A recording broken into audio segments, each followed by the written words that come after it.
Hello, Matthew Mathers. Today we're working for a worksheet that's titled Probability, and a lot of the stuff that I would say is already written on the sheet, so I'll just read it from there. Probabilities, we want to do all these answers on this paper as fractions. If you can reduce, look to reduce. The top is always the number of ways that something could happen based on my story I tell. The bottom is going to be the number of ways that anything can happen ever, regardless of anything special about a story. So for example, if I'm talking about a week is made of 7 days. So any story I tell you about a week would have a probability fraction with 7 on the bottom, because there's 7 days in a week. So for this example, I say, what's the probability of having a weekday? Well, then you count up Monday, Tuesday, Wednesday, Thursday, Friday, 5 over 7. If I say, what's the chance of weekend? Saturday, Sunday, 2 over 7. The bottom would always be 7. The top would be dependent on the story that I choose to tell, but we'd have all fractions over 7. I will at some points in these problems ask you to do something that's definite. That would have a probability of 1. Like if I would ask from the week thing, what's the probability that we are somewhere Sunday through Saturday? Probability of 1. It's a guarantee. That's all the choices.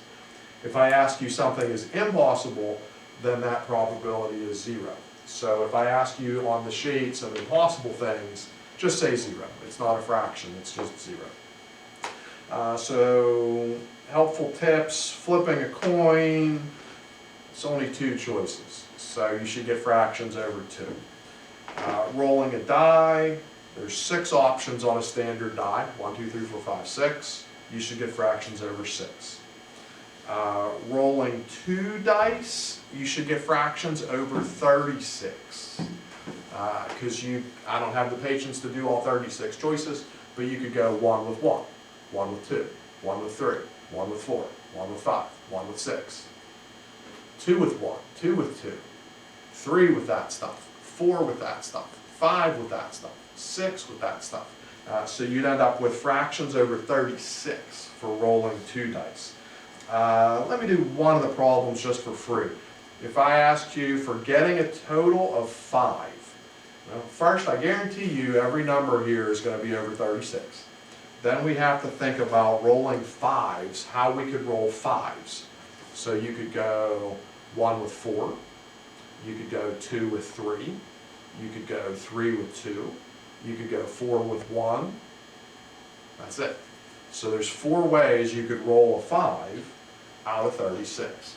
If you put 4 over 36 and then reduced it, you'd get down to a 9th. So like the 5th answer on this, total of 5, you'd have 1/9. But that's the kind of thing that you're thinking to do on these. Deck of cards, we're assuming no jokers. I give you a little breakdown of what's in a deck of cards here in the paragraph if you've not played a lot of cards. But for deck of cards, we'd be looking to go everything over 52, because there's 52 cards in a deck. So if I asked you, what's the chance that you have an ace? There's 4 aces on top of 52. Reduce that a little bit, you could get 1/13 out of that. Or if I said, what's the chance you got a spade?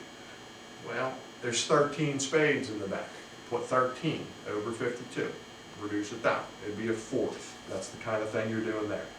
Then the last one is just marbles in a bag. So for this last question, there's 4 reds, there's 6 blues, there's 2 greens.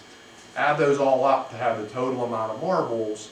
That's going to be the bottom of every fraction you make, whatever number those add up to. And then based on the story, you slot a new number on the top and look to reduce the fraction. But that's the idea of probability. The bottom is total amount of possible things ever. The top is based on a certain story you're told, having to count those up. Make fractions, reduce if you can. If you have questions, email me.